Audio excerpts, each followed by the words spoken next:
High, আমি পায়েল। আজকে দিনটা খুব মজা করে কাটলো। দেখবে তোমরা? চলো কি করে কাটলো দেখে নি। আজকের দিনটা শুরু হয়েছিল শ্রেয়ার হাতের তৈরি চিকেন স্যালাড দিয়ে। বিয়ের পর বাড়িতে এই ফার্স্ট টাইম আমি আর শ্রেয়া একা, মামনিও নেই আর আমার হাজবেন্ডও নেই। তো চলো দেখা যাক সারাদিন আমরা কি করি, তোমরাও সাথে থেকো। ব্রেকফাস্ট স্নান সেরে একটু স্কিন কেয়ার করে আমরা লাঞ্চে বসলাম। সাথে রইল গোপাল ভাঁড়। কে গোপাল ভাঁড় দেখো প্লিজ কমেন্ট করো।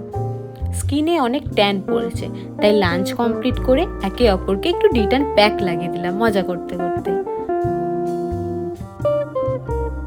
প্যাক লাগাতে লাগাতে শ্রেয়ার মাথায় হঠাৎ এলো সে কেক বানাবে।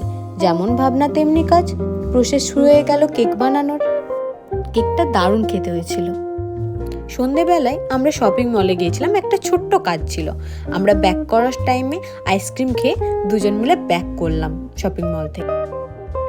সেই ছোট্ট কাজটা কি ছিল তোমরা পরের ভিডিওতে জানতে পারবে। শুরু হয়ে গেল রাতের ডিনারের প্রিপারেশন। রাতের ছিল ফ্রেঞ্চ ফ্রাই আর হোমমেড পিৎজা, যেটা শ্রেয়া বানিয়েছিল আর আমি হেল্প করেছিলাম একটু খেতে আর বানাতে। টেস্টি পিৎজা অ্যান্ড ফেভারিট মুভির সাথে রাতটা এভাবেই শেষ হলো। চলো ফিরে আসছি পরের ব্লগে। আজকের জন্য গুড নাইট, বাই, সবাই ভালো থেকো।